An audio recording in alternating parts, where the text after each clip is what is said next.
If your taskbar icons have disappeared in Windows 11, the solution might be simpler than you think. In Windows 11, the way system tray icons are managed has changed slightly. Instead of a broad setting, you often need to manually enable specific icons to appear. Start by right-clicking on your taskbar. From the context menu that appears, select Taskbar Settings. Once the Settings window is open, scroll down until you find the section labeled Other System Tray Icons.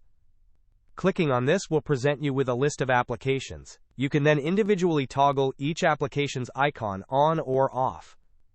By enabling the ones you wish to see, they will begin to appear in your system tray. Hope this was helpful. Don't forget to like and subscribe if you enjoyed. As always, thanks for watching, and I will see you in the next video.